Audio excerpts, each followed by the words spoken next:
Dans une précédente vidéo, je t'ai expliqué comment on pouvait démontrer l'expression du vecteur accélération dans le repère de Freinet. Alors ça, c'est pas du tout au programme. Par contre, ça, c'est totalement au programme. C'est le cœur du programme. Ici, c'est comprendre l'expression. C'est-à-dire déjà l'apprendre par cœur et puis comprendre, savoir la manipuler en fait. Voilà, cette expression qui est en rouge ici. Eh bien ça, il faut savoir la manipuler. Il faut savoir à quoi ça sert. Et mieux on la décortique et mieux on arrive à l'apprendre. Parce que c'est déjà un peu compliqué en termes d'expression. Alors, dans quelle situation nous utilisons cette expression de vecteur accélération? Eh bien, dans le cas d'un mouvement circulaire. Donc là, on a un point M qui va décrire le cercle dans le sens anti-horaire. Nous avons le vecteur vitesse ici qui est tangent. Eh bien, nous allons munir, ce repère est mobile, hein, le repère de Freinet est mobile. Donc nous allons munir le point M d'un vecteur unitaire dans le sens tangentiel. Et puis nous aurons un vecteur UN qui est dans la direction du rayon du cercle et qui est dirigé, orienté vers le centre du cercle. Donc UN est centripète. Voilà. Donc ces deux vecteurs unitaires vont tourner en même temps que le point M, et ici dans le sens anti-horaire, et vous voyez que le vecteur vitesse, lui, va varier en direction et puis en sens, et nous obtenons cette situation-là. Donc l'expression est la suivante, on l'a écrite tout à l'heure. Alors là, le grand classique, la grande confusion, c'est déjà qu'il ne faut pas faire, c'est la dérivée du vecteur vitesse, ce n'est pas du tout pareil que la dérivée de la valeur de la vitesse. Si le point décrit ce cercle à vitesse constante, je vais avoir dv sur dt, donc la dérivée de la valeur de la vitesse qui va être nulle, mais pas la dérivée du vecteur vitesse. Je vais vous le prouver ici. La dérivée du vecteur vitesse n'est pas nulle, puisqu'il y a un changement de direction. Regardez ici, tout se passe à l'instant t. À l'instant t plus delta t, j'ai ceci. À l'instant t, j'avais cela. Eh bien, j'ai une modification de la direction. Et cette modification de la direction empêche dv sur dt, donc dv vecteur sur dt, d'être nul, puisqu'il y aura toujours une modification du vecteur vitesse. Qui dit modification dit dv différent de vecteur nul, donc dv sur dt, dv flèche sur dt différent de vecteur nul. Donc ici, nous allons pouvoir calculer ou montrer où se trouve le vecteur dv, donc déjà en commençant par delta v. Donc nous allons faire ce qui se passe, donc le vecteur vitesse à l'instant t plus delta t, moins le vecteur vitesse à l'instant t, et bien nous obtenons donc a de t qui va être ici, donc A de t, pardon, delta V qui va être ici, et delta V, la relation avec A, c'est simplement, il faut diviser par delta t, donc la durée ici, qui a séparé ces deux vecteurs vitesse. Donc ici, delta V est là, l'accélération est là, et pour exprimer cette accélération, nous allons, alors je ne les ai pas représentés jusqu'à maintenant, mais en fait nous avons donc des axes qui suivent les vecteurs unitaires, et nous pouvons exprimer le vecteur accélération en vert ici, avec deux coordonnées AT et AN, qui vont être les coordonnées du vecteur accélération dans le repère de Freinet. Pourquoi? Parce que pour représenter ou pour écrire le vecteur A qui est ici dans le repère de Freinet, eh bien je vais avoir besoin d'une certaine quantité de UT. C'est-à-dire ici, par exemple, je vais aller dans ce sens-là, je vais avoir une certaine quantité de UT dans le sens de UT, et puis une certaine quantité de UN dans ici le sens de UN, et je vais reproduire donc le vecteur A. Donc ça veut dire aussi que ça, dv sur dt, je peux le dire que c'est la coordonnée selon UT du vecteur accélération, et ça c'est la coordonnée du vecteur accélération selon le vecteur UN. Et je peux donc écrire ceci, c'est-à-dire que A est égal à ATUT plus ANUN.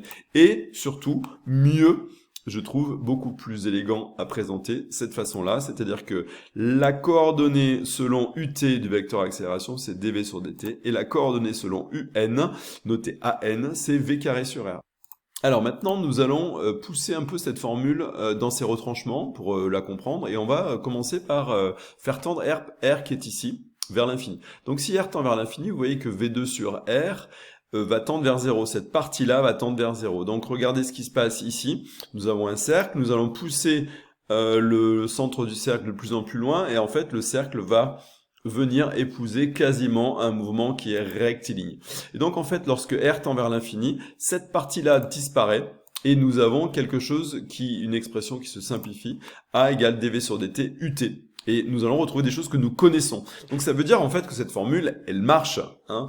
Quand on retrouve en poussant une formule à la limite, donc on retrouve des choses que l'on connaît, il y a de fortes chances que cette formule soit correcte. Hein. C'est une autre façon aussi de s'approprier une formule, c'est-à-dire de faire tendre ou de la pousser aux limites. Alors ici, par exemple, lorsque le V augmente dans cette situation, imaginons que V augmente. Si V augmente, eh bien j'ai dV sur dt positif. Donc si dV sur dt positif, ça veut dire que là, j'ai un vecteur accélération qui est dans le sens de ut. Eh bien, je vais avoir ça. Eh bien ça, on le sait. C'est-à-dire que lorsque on a une vitesse qui augmente, j'ai une accélération qui est dans le sens du vecteur vitesse. Par contre, si j'ai une vitesse qui diminue, dv sur dt est négatif, et donc je vais avoir un vecteur accélération qui va être opposé à u de t, et donc je vais avoir cette situation-là. Donc c'est quelque chose que l'on connaît, et cela marche aussi en poussant cette relation dans ses retranchements, en poussant R vers la limite, R tend vers l'infini. Donc on voit que là, on a une possibilité de bien appréhender cette formule. Alors revenons à un mouvement circulaire. Et imaginons qu'on a un vecteur accélération comme ça. Est-ce que c'est possible ou pas d'avoir un vecteur accélération comme ça? Est-ce qu'il est possible d'avoir AN négatif? Donc vous voyez ici que la coordonnée selon UN est négative, puisque cette partie-là, qui va nous être utile pour reformer le vecteur A, eh bien, on part dans le sens opposé à UN, donc je vais avoir une coordonnée qui est négative ici. Eh bien, quand on regarde AN, eh bien, on voit que c'est V carré sur R. V carré, c'est forcément positif. R, le rayon, c'est positif. Donc, en fait, cette situation est totalement impossible, puisque AN est positif. Donc, nous avons une situation là qui est impossible. C'est-à-dire que, forcément, ce sont les trois... il n'y a que trois possibilités. Les trois possibilités que je vais vous présenter. Donc, la première, c'est celle-ci. Donc, toujours avec AN positif, mais vous avez ici un AT positif. AT positif veut dire quoi? Si AT est positif, vous voyez que dV sur dt est positif. En fait, ça veut dire que la vitesse augmente. Lorsque la vitesse augmente, j'ai le vecteur accélération qui est tourné, on va dire, vers l'avant, puisque là, on a une rotation anti-horaire. Donc là, le vecteur vitesse est tourné plutôt vers l'avant, ici, est tourné vers l'avant par rapport au vecteur vitesse. Et donc, lorsqu'on a AT négatif, comme dans ce cas-là, c'est tout à fait possible, mais ça veut dire que si AT négatif, ça veut dire qu'en fait, la vitesse diminue. Et donc, j'ai un vecteur accélération un peu tourné, on va dire, vers l'arrière. Hein. Et donc, l'autre possibilité, c'est d'avoir un vecteur accélération qui est radial et centripète. À ce moment-là, ça veut dire que AT est nul, et si AT est nul, bah, ça veut dire que la vitesse est constante, le mouvement est circulaire uniforme, et l'accélération est centripète. Voilà. Donc ça, il faut bien l'avoir compris. Et maintenant, à quoi sert cette expression? En fait, toute seule, elle sert pas à grand chose, on va dire, mais quand on la combine avec la deuxième loi de Newton, qui dit que l'accélération, c'est égal à la somme des forces sur m, vous voyez qu'ici, ce vecteur marron, c'est la somme des forces sur m, c'est aussi l'accélération, c'est notre vecteur vert de tout à l'heure, c'est la même chose. Et donc, en fait, AN est égal à et AT sont égaux peuvent être égaux à des expressions qui vont dépendre des forces. Ça, c'est la projection de la somme des forces selon UN, et ça, c'est la projection de la somme des forces selon N. Et donc, en fait, le vecteur somme des forces sur M peut s'écrire de cette manière-là, et nous allons pouvoir identifier ici, 2 à 2, dV sur dt avec la somme des forces projetée sur UT divisé par M, et pareil de l'autre côté, V2 sur R à cette partie-là. Et c'est ça qui va donner des informations. Hein, puisque là nous avons des paramètres, des grandeurs qui sont plutôt relatives à la vitesse, et là nous avons des grandeurs qui sont relatives aux forces qui s'exercent, et là on va avoir des choses intéressantes ici qui vont sortir de cette comparaison. On appelle ça une identification. Voilà.